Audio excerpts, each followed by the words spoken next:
Second, I would like to invite the speaker online, our technical team. I hope that they are ready to join. Dr. Christian Wagner from Germany. Are you there? Hello? Are you listening? Yes, can you hear me? Hello? Make the voice a little bit louder so that the audiences can clearly listen. Okay.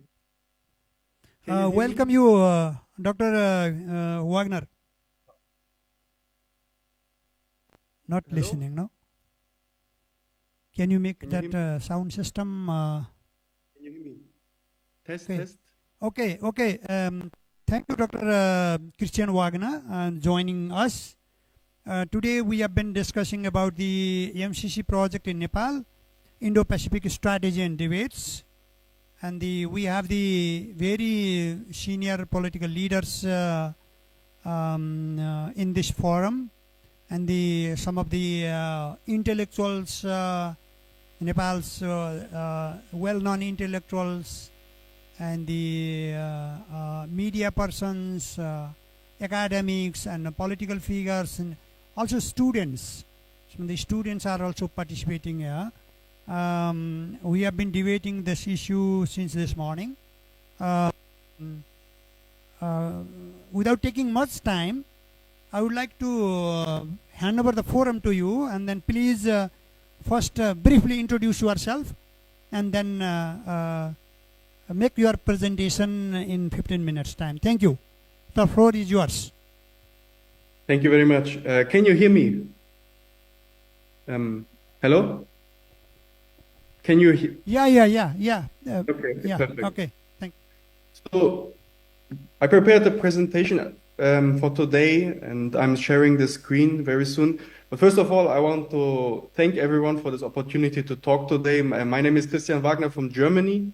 I'm right now at Peking University in China, and before I studied Chinese law, German law, I'm right now in the field of media and especially ideological cognitive warfare and everything in this regard. So my presentation today will be regarding, let me share the screen. 1 second. Can you see this presentation? Yeah. Perfect.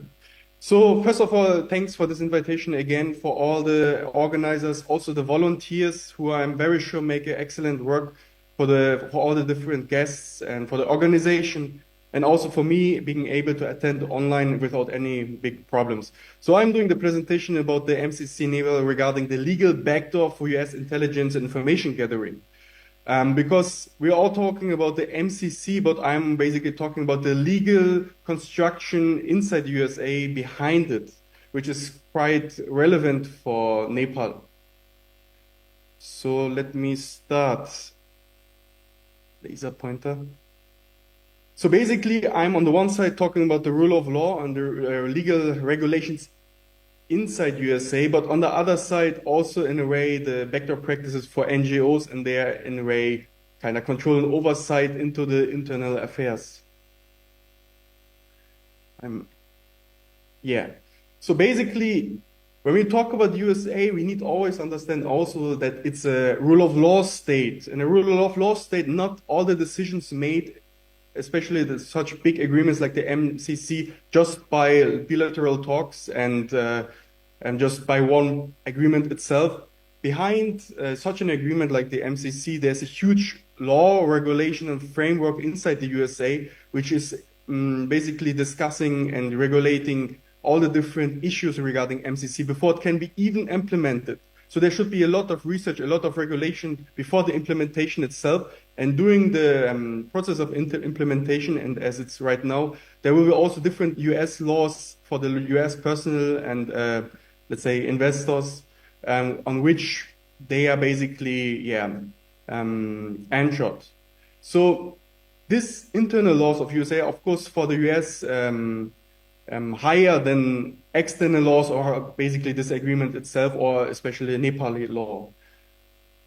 So we see in this on the right side the Nepal-US MCC treaty, and on the left there are different kind of regulations. Of course, for 15 minutes presentation I cannot talk about all the laws, so I make the most basic ones. First of all, the Millennium Challenge Act of 2003, which is amended 2025. It is the most important framework for understanding this MCC treaty from US perspective and their interest. But also other laws like the Foreign Service Act of 1980, which is highly relevant. And also there are different researches and practical experiences, evidences from the past of the MCC from different countries. And of course, there are like researchers, US researchers, which are providing the reports for the governments to introduce or explain why it failed, for example. And we are talking about all these 3 points.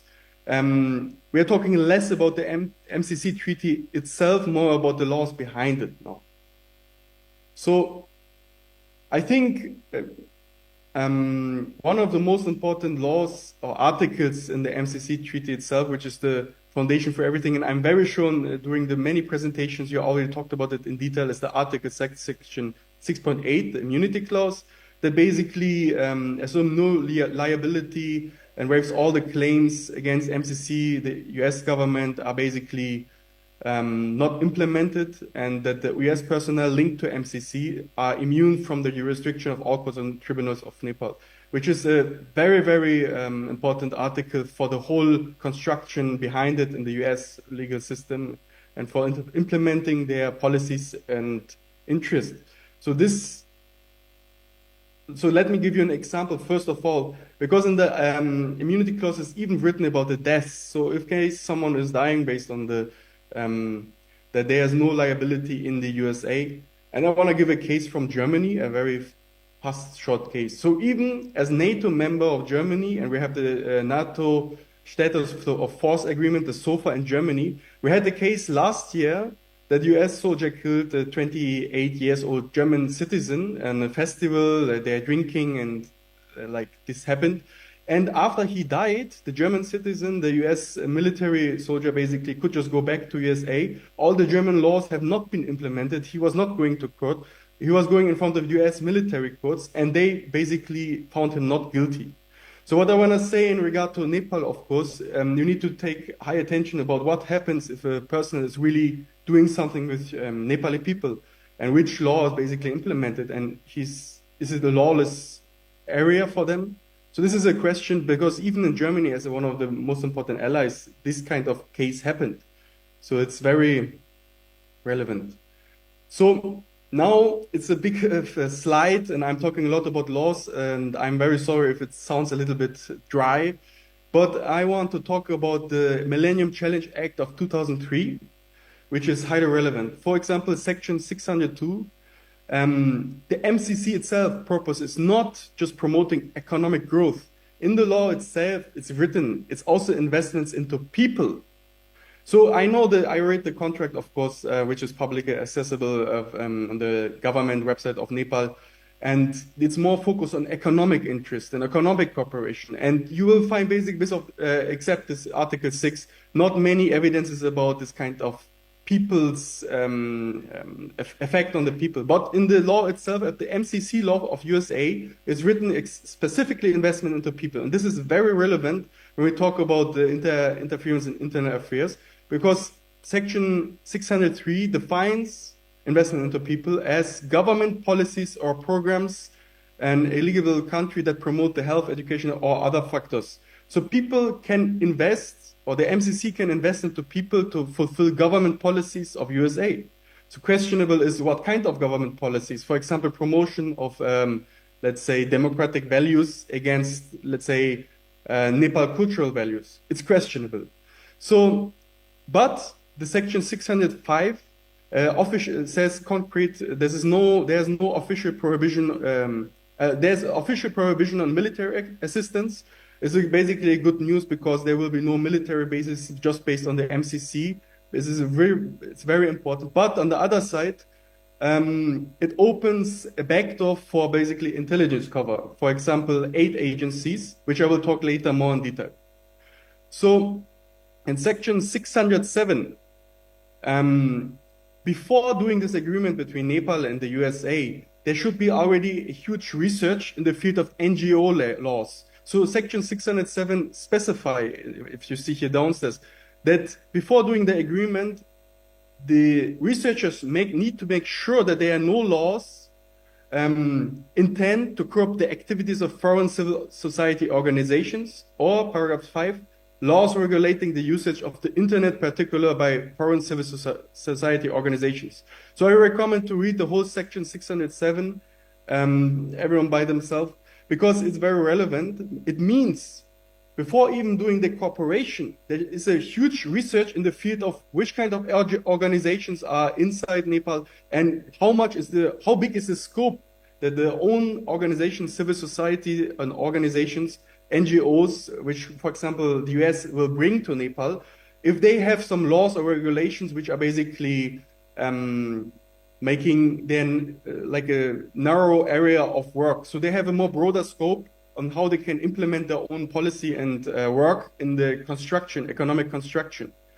And this is very important because in this case, Nepal cannot make sure how much data they will collect about the economy, about the politics, about everything like this from the civil society organizations.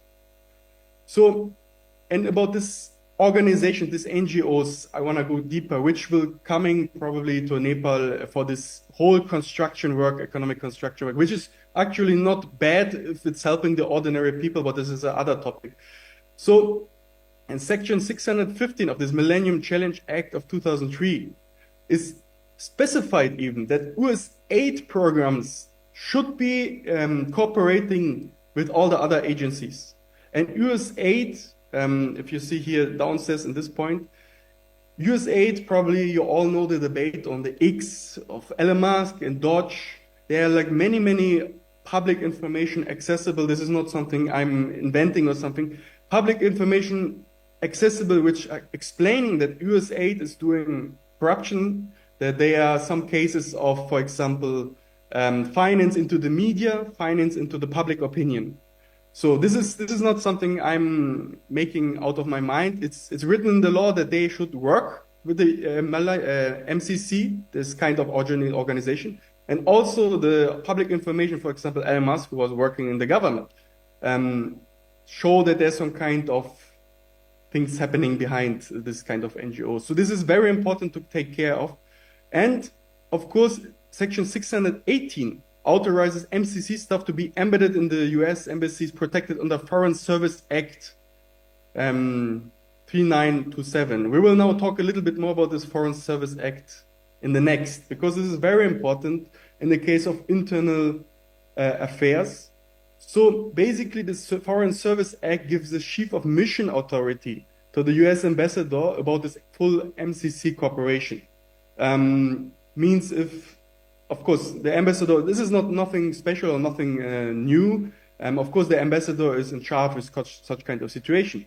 But the point is, he's of course representing US interests, and the Foreign Service Act of 1980 implements regulations. I cannot number all of them, but for example, in this case,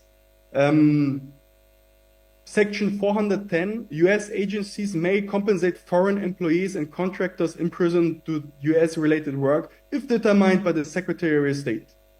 So it provides legal protection for people who are basically working for the MCC and who are even Nepali citizen, but who are working in the interest of USA and going for the prison in the interest of USA, they can be compensated. So this is, of course, this is a law. You can interpret it the way you want, but it's laws which are written and which are obvious. So I think I have no time, so let me go to the next point. So why is it important, the work of NGOs like USAID in the construction, in the economic construction? Why a country invests so much money? So first of all, doing this kind of economic cooperation, it makes the economic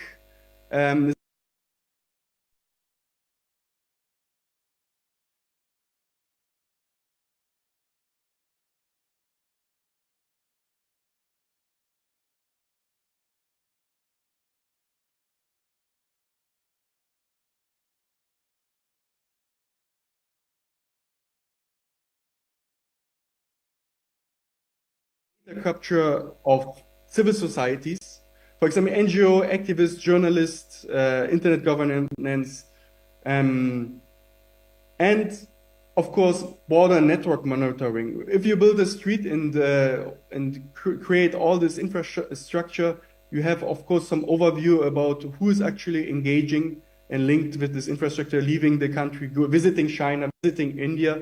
So this kind of information work, it's not mainly just about the economic development, it's also about the information itself, which is very, very important these days in the whole international development. Because with information, we have AI, we have different high technology supercomputers. It's easy to predict the future based on the information you have. So if you have a lot of information about Nepal, you can predict by the strategies, which steps or which kind of important key opinion leaders, which kind of important people are relevant to cooperate. So, and here there's a big challenge, a double strategy based on this kind of MCC. I'm talking now about the evidence from the past and from the different other cases in different countries. So there's like one option what could happen now. Basically, you are constructing the country, having huge economic development, which is wonderful for the people. But on the other side, you are like basically connected to supporting, let's say, democratic values, which are very a broad term because in Nepal has so many, let's say, communist parties which are like having the goal of serving the people and let's say socialist ideology. So questionable is already, is it a break of contract? Because in your democracy, there are many, many different, let's say, socialist parties. So this is, again, one point we should think about. And of course, because of the laws I presented, it could be investment into individuals, investment into media, all this kind of things. So it's basically managing and also navigating the development of Nepal in the political sphere. So the question is, of course, it brings stability in one point, but on the other side, option 2, what happens if Nepal goes another way? If they decide suddenly, okay, we do some cooperation with China, will there be a termination of contract? Or in the worst case, a repayment clause of misuse for funds will be activated if there's, let's say, a business cooperation with China about constructing, let's say, car factory, and some of the fundings of the MCC will be used. So there's a question, will be the section 5.3 or section 5.1 be activated? So in case Nepal swift towards, let's say, a policy-friendly China or policy-friendly India or just sovereign policy for their own independence, they already constructed a huge network. They built the streets and they invest already money. So the question is how it could destabilize even Nepal or use this kind of new services and structures to destabilize by the intelligence the country. Because the evidences I'm talking after this slide in other countries.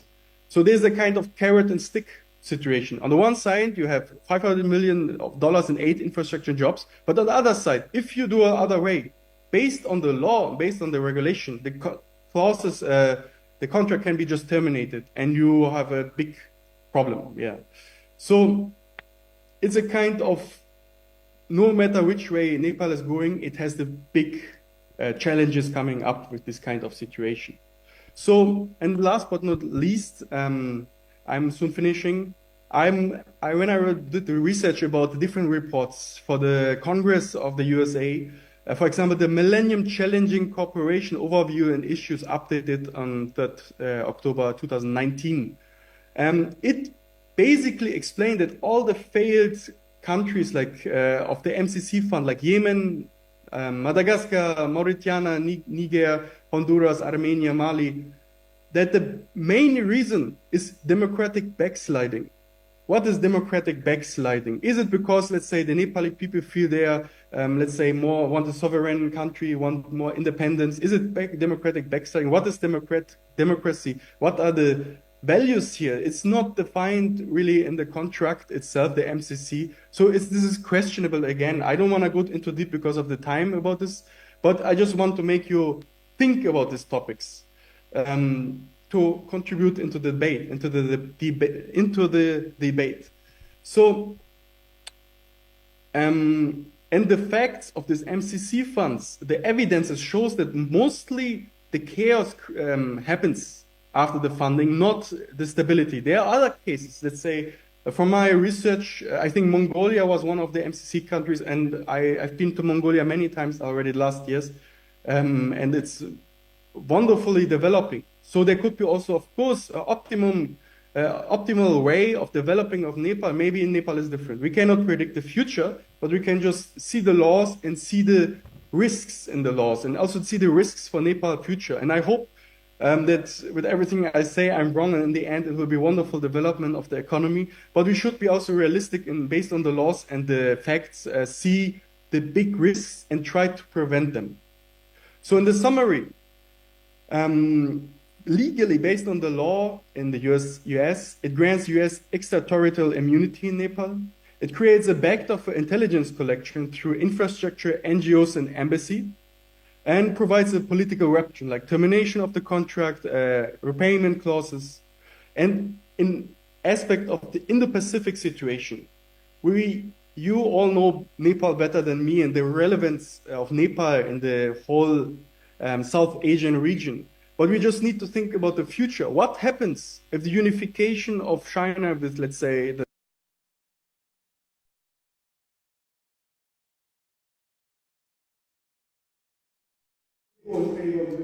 China respect the unification process, how will US react? So this is a question I want to let it in the room. And thank you very much for your attention. And I hope to contribute for the debate. And thanks for the invitation. And I hope I can come to the Nepal again.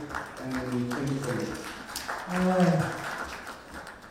Thank you, Dr. Wagner, for your presentation, highlighting and bringing on the different perspectives of MCC, including the international examples. You have summarized your presentation, that's why I don't want to repeat those and then waste of time.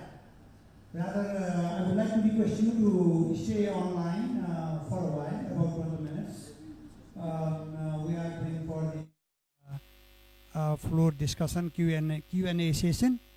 For that, I would like to request the volunteers to circulate the mic, and the distinguished audience are requested to raise your hand and then put your comments, remarks, or questions. And while putting your question, please introduce you first, then make the question or remarks or your suggestion very brief and short and precise. No need to give examples and clarifications, because we all are somehow knowledgeable on this issue. And then also mention that to whom you want it to be addressed your question, if you are raising question. With this, I would like to open the floor. First, Professor Sangraula, just raise your hand quickly, and then please, can you hand over microphone? Volunteer, please, in the front row. Or any one of you can write your question slip and then hand over to our volunteers, and then so we can collect also. No, yeah, please. Thank you. Thank you, Christian. You made a very, very good presentation. And my very brief and very short question to you is like, can you compare a little bit what happened in Mongolia after termination of the project, so that our colleagues can also learn what happens after the project ends? You said it's chaos, but what type of chaos that you have been talking about? Thank you. Dr. Wagner, did you listen that question from Professor Sangraula? Professor Sangraula is a professor from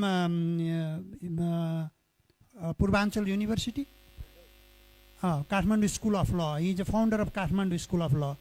Okay, please. Yes. Thank you very much, Professor Sangwa. So about Mongolia case, maybe I said wrong. So when I was visiting Mongolia, I was not, of course, researching on the MCC itself, but based on the conversation I had with the people, there's of course a strong development of the society. It's actually a positive development. So I think Mongolia is a positive case and could be even I'm not sure if Nepal is having a good conversation with Mongolian government about their experience, but the country is developing. In the main city, Ulaanbaatar, there are many new construction work about the housing. Housing is not so expensive that people can afford it. It's a huge development progress, even faster than the small streets can provide. So in Mongolia, right now, there's a good development from my understanding and from the conversation I had with the different also politicians there. But it's yeah, I cannot say too many negative points or the challenges because also the country is a very different. The small population, I think, just 3 million people living in Mongolia, in a huge like rural area, fields and street construction. So I can talk about many things, but I'm not a specialist exactly about Mongolia, so I don't want to talk about the things where Mongolians could better talk about their own country. Just a complimentary question, Christian. Complimentary question, like what is the contribution of MCC Pawan in massive economic development of Mongolia? Is that because of MCC or it is because of the productive process and the industrialization with support of many other countries of Mongolia itself?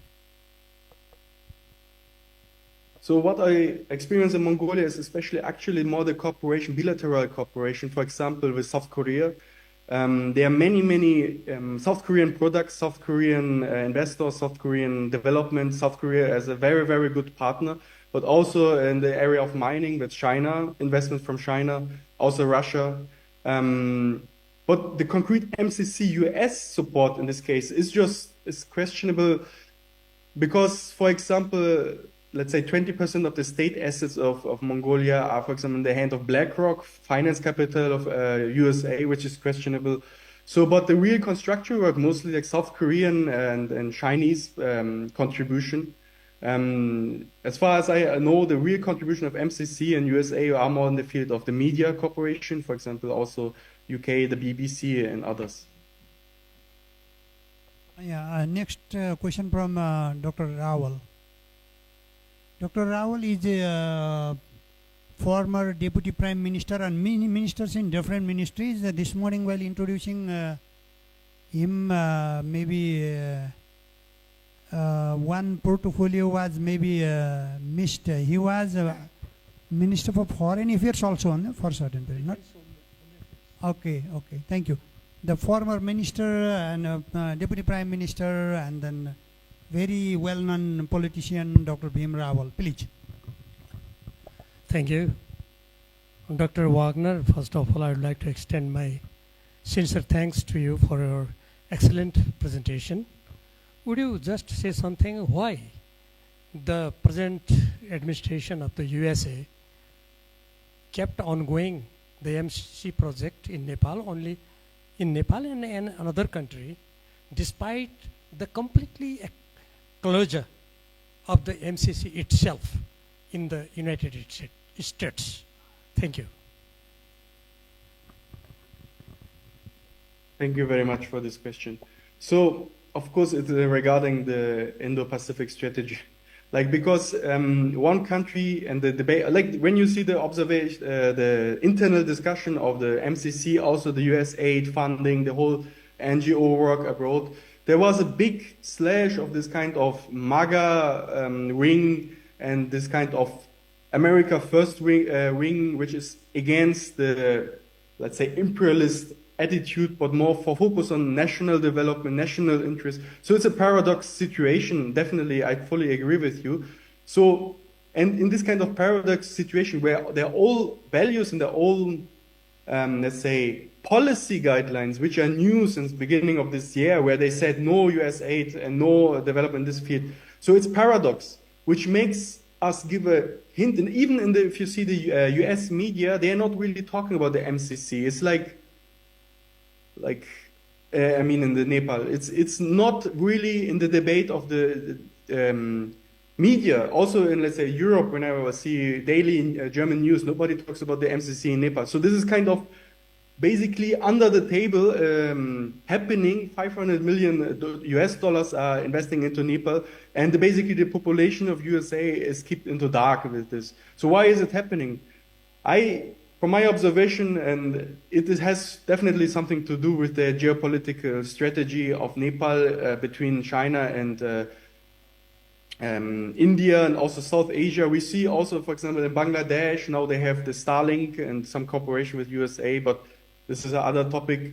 And also Mongolia, the MCC. So there's around China happening some kind of new development, new investment strategy of USA, which is obviously some kind of a new, how can I say, big goal, not just focus on Nepal, but of course on the whole region, the region strategy. So I can, for my personal opinion, I can just talk from my opinion, I definitely think it has geopolitical issues, but I hope, even my opinion is like this, I hope still that in the end, of course, there will be prosperous development for Nepal, and I'm wrong with everything I'm saying. And in the end, even if Nepal will do their own sovereign path or cooperation with China or other countries, that still the USA will not sanction them or ask for the termination of the contract. If they are doing this, then of course it shows that the critics are all right. So let's hope for the best in this case. Once again, thank you very much, Dr. Wagner.